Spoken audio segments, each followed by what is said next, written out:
સુરતના ઉન વિસ્તારમાં રેલવે પરીક્ષા આપવા આવેલ વિદ્યાર્થીઓએ હોબાળો કર્યો છે। વિદ્યાર્થીઓ પરીક્ષામાં છબરડા થવાનો આરોપ લગાવ્યો છે અને પરીક્ષા રદ કરવાની માંગ સાથે હોબાળો કર્યો છે।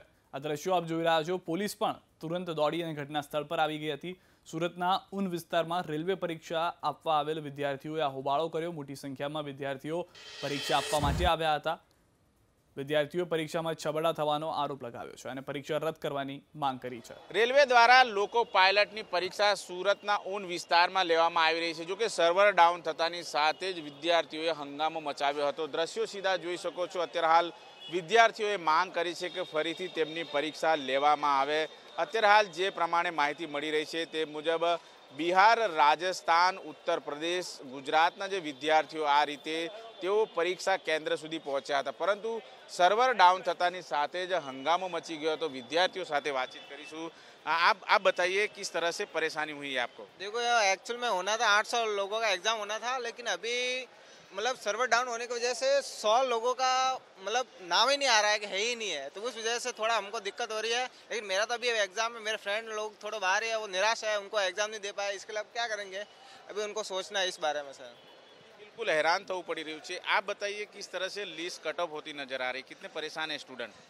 बहुत परेशान है सर, लेकिन हमारे लैब में अच्छा हुआ था और बाकी का फिर हम बाहर आए तब पता चला कि हमको कि पेपर बहुत बच्चों को छूट गया है, इसलिए बहुत बच्चे परेशान हैं और सभी ये चाहते हैं कि अब उनका एग्जाम होना चाहिए। દ્રશ્યો સીધા જોઈ શકો છો તમે। અત્યારે હાલ આજે વિદ્યાર્થીઓ છે એ તમામે તમામ વિદ્યાર્થીઓ પોતાનું નામ આ લિસ્ટમાં છે કે કેમ તેની અત્યારે હાલ તેઓ ચકાસણી કરી રહ્યા છે। જો કે સર્વર ડાઉન છે તેના કારણે વિદ્યાર્થીઓને અત્યારે હાલ હેરાન પરેશાન થવું પડી રહ્યું છે। વિદ્યાર્થીઓ સાથે વાતચીત કરીશું।